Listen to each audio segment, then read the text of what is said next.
Bonjour chers élèves, on se revoit pour une nouvelle leçon de grammaire intitulée discours direct et discours indirect. Donc on va voir d'abord qu'est-ce qu'un discours. Alors je découvre. Elle dit je vends ma voiture. Donc ici on a le elle qui parle et il a dit cette parole-là. Donc le discours c'est sous forme d'une parole rapportée, soit directement comme la première phrase ou bien indirectement comme la deuxième phrase. Elle dit qu'elle vend sa voiture.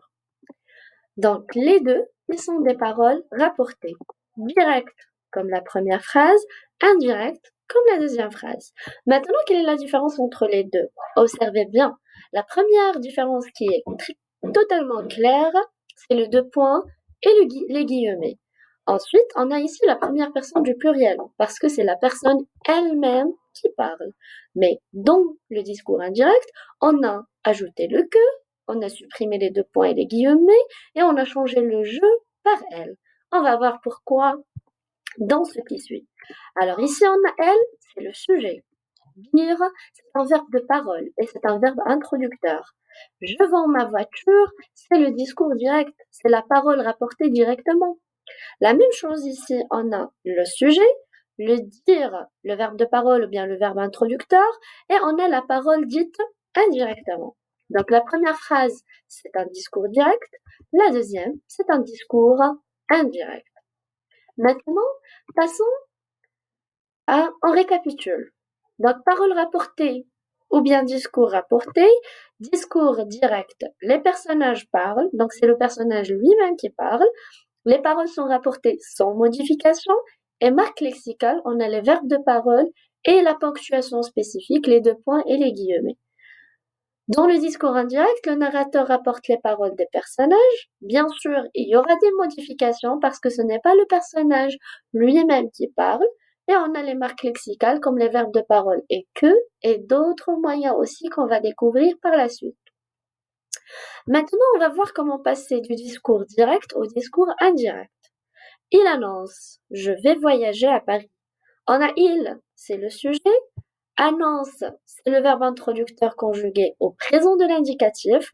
Et bien sûr, si on veut transformer, on va garder « il annonce ». Donc, il annonce qu'il va voyager à Paris.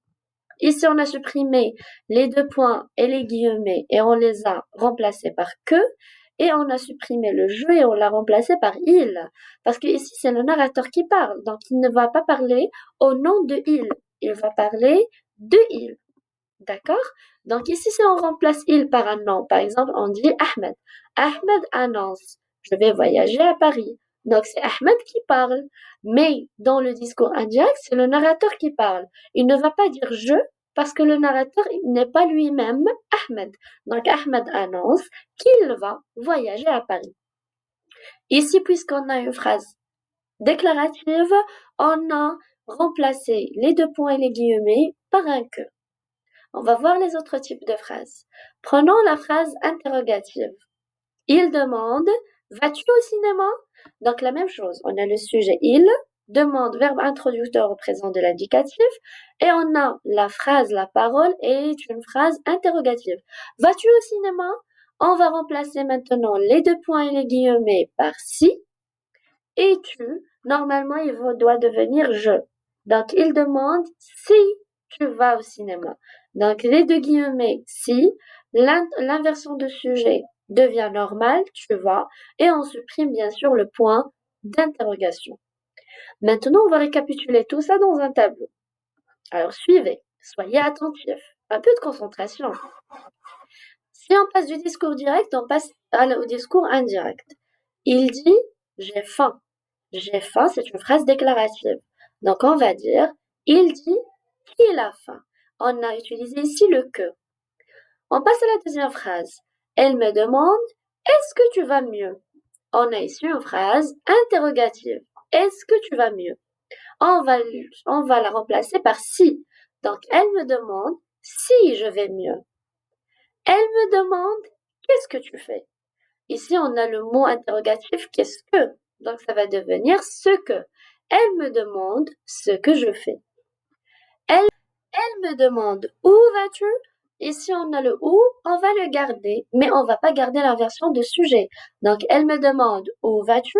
Elle me demande où je vais.